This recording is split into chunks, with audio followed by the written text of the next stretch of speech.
Hello guys, good morning. Ito yung araw-araw kong buhay guys. Magra-ride sa mountain bike patungong work kasi may trabaho tayo bilang isang construction worker. So gabi pa lang guys, mga 5 AM ay 4 AM ganyan.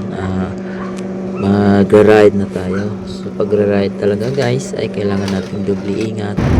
Siyempre, complete gear tayo kasi mahirap na madisgrasya guys. Kailangan ng helmet, ilaw. Pero mo guys, okay naman ang ano guys, at kailangan din lagi tayong sa bike lane lang. Kailangan ingat lang talaga at nasa firme lang tayo, nasa right lane natin guys.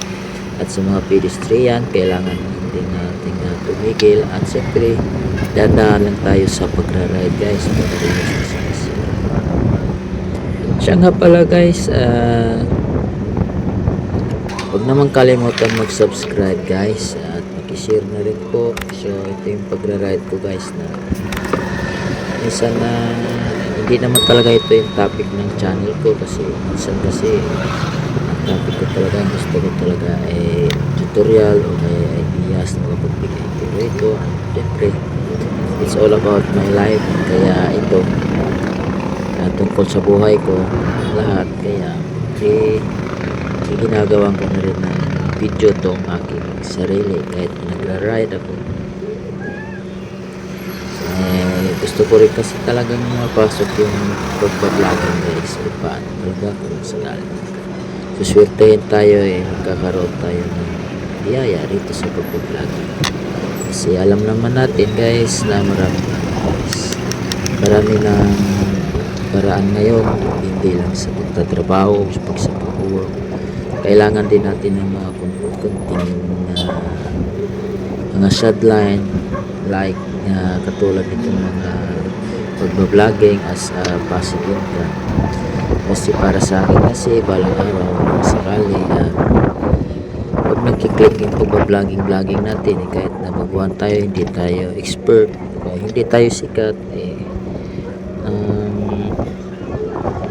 nakapagbigay man lang tayo ng kunting ideas o tulong sa kanila katulad nito sa pagra-ride. Siyempre sa pagra-ride talaga ingat talaga at saka presence of mind,